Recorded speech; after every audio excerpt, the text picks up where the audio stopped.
ആദ്യം പറഞ്ഞത് ഇത് തന്നെയാണ് പറഞ്ഞത്. അതായത് തമിഴ്നാടിന്റെ റെക്കോർഡ് ഭേദിക്കാൻ വേണ്ടി കേരളം 12,000 നർത്തകരെ അണിനിരത്തിക്കൊണ്ട് റെക്കോർഡ് കരസ്ഥമാക്കാൻ നടത്തുന്ന ഒരു പരിപാടിയായിട്ടാണ് പറഞ്ഞത്. അതിൽ ദിവ്യ ഉണ്ണിയാണ് അത് ആദ്യം, വേറെ ആരോ ആണ് അത് ചിട്ടപ്പെടുത്തി അയച്ചിരുന്നത്. ഇടയിലാണ് ദിവ്യ ഉണ്ണി ചിട്ടപ്പെടുത്തി ഇതിലേക്ക് വരുന്നത്. ഇത്രയും പേര് ഇവിടെ വരുമ്പോൾ വേണ്ട സുരക്ഷാ ക്രമീകരണങ്ങൾ ഇങ്ങനെ ആയിരുന്നോ? ഇവരപ്പോൾ എങ്ങനെയാണ് ഇത്രയും കാര്യം എങ്ങനെയാന്ന് പറഞ്ഞാൽ ഇപ്പോൾ ഈ പരിപാടി കുഴപ്പമില്ലാതെ കഴിഞ്ഞു പോയാൽ ആരും ഇതിൻ്റെ പുറകെ ഇല്ലല്ലോ. MLA-ക്ക് ഒരു അപകടം പറ്റിയത് കൊണ്ടല്ലേ നിങ്ങൾ പോലും ഇത്രയും പണം വാങ്ങിയ ഒരു പരിപാടിയാണെന്ന് അറിയുന്നത്. ഇല്ലെങ്കിൽ ആരും ഇത് അറിയാൻ പോകുന്നില്ല. വലിയൊരു റെക്കോർഡ് കിട്ടിയെന്നുള്ള അഭിമാനത്തിൽ ചിലപ്പോൾ നമ്മൾ പോലും അതിനെ ആഘോഷിച്ചേക്കാം. നിങ്ങളാരും ചോദിച്ചില്ലേ ഇപ്പോൾ കല്യാൺ സിൽക്സ് ഫുൾ സ്പോൺസർ ചെയ്യുമെന്ന് പറഞ്ഞിട്ട് പിന്നീട് നിങ്ങളുടെ അടുത്ത് വസ്ത്രത്തിന് പൈസ വാങ്ങിയപ്പോൾ അത് എന്തിനാണെന്ന് ചോദിച്ചായിരുന്നു? കല്യാൺ സിൽക്സ് വസ്ത്രത്തിന്റെ പൈസ വസ്ത്രം തരുന്നു എന്ന് മാത്രമേ പറഞ്ഞിട്ടുള്ളൂ.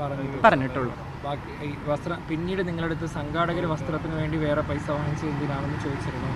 1,600 രൂപ പിന്നീട് ചോദിച്ചപ്പോൾ നമ്മൾ അയച്ചു കൊടുത്തു. നമ്മുടെ വിചാരം ഇതൊരു ഗവൺമെന്റ് പ്രോഗ്രാമാണ്, കേരളം എന്നുള്ള നിലയ്ക്ക് ചെയ്യുന്നതാണെന്നൊക്കെയല്ലേ വിചാരിച്ചേ. ഇവർ സംഘാടകർ ഈ പ്രോഗ്രാമിനെ കുറിച്ച് എന്തൊക്കെയാണ് നിങ്ങളോട് പറഞ്ഞത്? ആദ്യം പറഞ്ഞത് ഇത് തന്നെയാണ് പറഞ്ഞത്. അതായത് തമിഴ്നാടിന്റെ റെക്കോർഡ് ഭേദിക്കാൻ വേണ്ടി കേരളം 12,000 നർത്തകരെ അണിനിരത്തിക്കൊണ്ട് റെക്കോർഡ് കരസ്ഥമാക്കാൻ നടത്തുന്ന ഒരു പരിപാടിയായിട്ടാണ് പറഞ്ഞത്. അതിൽ ദിവ്യ ഉണ്ണിയാണ് അത് ആദ്യം, വേറെ ആരോ ആണ് അത് ചിട്ടപ്പെടുത്തി അയച്ചിരുന്നത്. ഇടയിലാണ് ദിവ്യ ഉണ്ണി ചിട്ടപ്പെടുത്തി ഇതിലേക്ക് വരുന്നത്. ദിവ്യ ഉണ്ണിയുടെ ഒരു ചിട്ടപ്പെടുത്തൽ എനിക്ക് തോന്നുന്നു 2-3 മാസം മുമ്പാണ്. ആദ്യം വേറെ ആരോ ചിട്ടപ്പെടുത്തി, പിന്നെ അതിൽ മാറ്റം വരുത്തിയാണ് ദിവ്യ ഉണ്ണിയുടെ എൻട്രി എന്നാണ് എൻ്റെ ഓർമ്മ. ഇവിടെ രക്ഷിതാക്കൾക്ക് കയറാനൊക്കെ വേറെ ടിക്കറ്റ് ചാർജ് വേണം. 149, 199, 299. ഒരാൾക്ക് 299.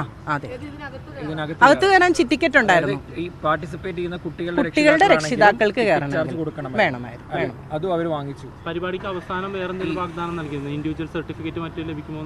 അങ്ങനെ പറഞ്ഞു. പക്ഷേ അതിന് വല്ലതും കുട്ടികളൊക്കെ അങ്ങോട്ട് കയറിയിരുന്ന ഇപ്പൊ എന്തായിരുന്ന അവസ്ഥ? ഇപ്പൊ ഇതുപോലെ ഒരു ഉറപ്പില്ലാത്തൊരു സ്റ്റേജിൽ ഇതിനകത്ത് എവിടേക്കോ പറ്റിയിട്ടുള്ള പാളിച്ചകൾ ഒരു ഇന്ത്യൻ സിറ്റിസൺ അല്ലെ ഒരു ആളെന്ന നിലയിൽ നമുക്ക് ആധികാരികമായി അതിന് പറയാൻ റൈറ്റ് ഉണ്ടോ എന്ന് എനിക്കറിയില്ല. പക്ഷേ പൊതുപരിപാടി എന്നുള്ള നിലയിൽ ഇങ്ങനെയൊക്കെ നടത്തുമ്പോൾ എന്ത് വിശ്വാസത്തിലാണ് നമ്മൾ നമ്മുടെ കുഞ്ഞുങ്ങളെ അടക്കം വിടുന്നതെന്നൊന്ന് ആലോചിച്ച് നോക്കൂ. പറ്റിയ പരിക്കിന് ഒരു അനുശോചനമോ കാര്യങ്ങളോ ഒക്കെ 2 ദിവസം കൊണ്ട് അങ്ങ് തീർന്നോ? പിന്നെ ഇതൊരു തീരാവേദനയായി അവസാനിക്കില്ലേ? അപ്പോൾ ഇതിനൊക്കെയാണ് പറയുന്നത് അതോറിറ്റികളുടെ ശ്രദ്ധ. എവിടെ നിന്ന് പെർമിഷൻ കിട്ടണം, എങ്ങനെ നടത്തണം എന്നുള്ളത് കൃത്യമായി ആലോചിച്ച് മുന്നോട്ട് പോവാ. ഇനി ഇങ്ങനെയുള്ള ദുരന്തങ്ങൾ വരാതിരിക്കട്ടെ, ആരും കബളിപ്പിക്കപ്പെടാതിരിക്കട്ടെ. ഇല്ല.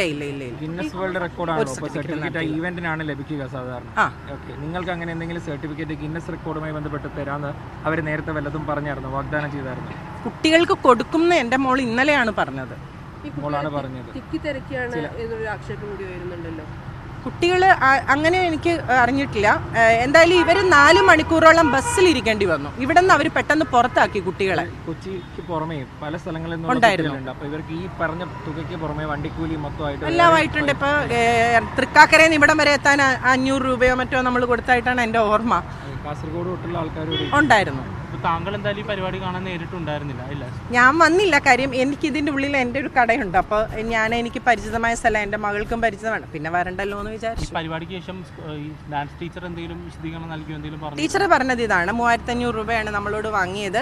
മൃദംഗനാദം എന്നാണ് പറഞ്ഞത്. പരിപാടിക്ക് ശേഷം ഇന്ന് ഞാൻ വിളിച്ചിരുന്നു. ആ പൈസ രജിസ്ട്രേഷനും ഈ കോസ്റ്റ്യൂമിനും എല്ലാം കൂടി ചേർത്താണോ?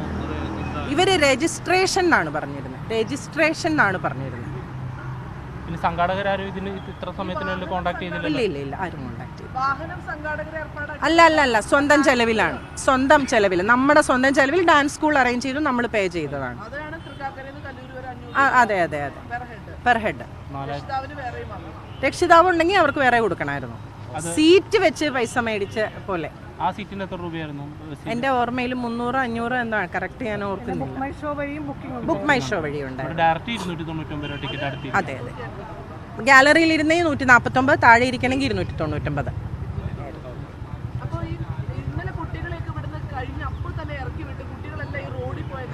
വണ്ടിയിലായിരുന്നു, റോഡിലായിരുന്നു. അതെ, ഇത്രയധികം പൈസ വാങ്ങിച്ചിട്ട് നമ്മൾ ചോദിക്കുന്നത്, ഇത്രയധികം പൈസ വാങ്ങിയിട്ട് മര്യാദയ്ക്ക് ഒരു സ്റ്റേജ് പോലും ഇവിടെ ഒരുക്കിയിട്ടില്ല എന്നുള്ളത് ഞെട്ടിപ്പോയത്. അതാണ്, കോടിക്കണക്കിന് രൂപയാണ് ഇതിന്റെ പേരിൽ മേടിച്ചത്. സ്വകാര്യ വ്യക്തികൾക്ക് ഇങ്ങനെ ഒരു തട്ടിക്കൂട്ട് കമ്പനിയൊക്കെ ഉണ്ടാക്കിയിട്ട് ഇങ്ങനെയൊക്കെ ചെയ്യാൻ പറ്റുമോ എനിക്കറിയില്ല കേട്ടോ. എൻ്റെ പരിമിതമായ അറിവിൽ സാധിക്കില്ലെന്നാണ്.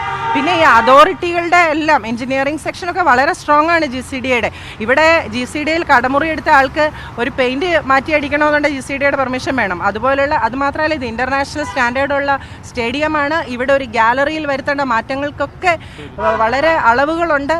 മാത്രമല്ല ഇനി ഇത്രയും VIP-കൾ പങ്കെടുക്കുന്നുണ്ടെങ്കിൽ അതിന് PWD എഞ്ചിനീയർ വരെ വന്ന് നോക്കണം എന്നുള്ളതാണ് ഞാൻ മനസ്സിലാക്കിയത്, എൻ്റെ അറിവിൻ്റെ പരിമിതിയിൽ നിന്നുകൊണ്ട് പറയുകയാണ്.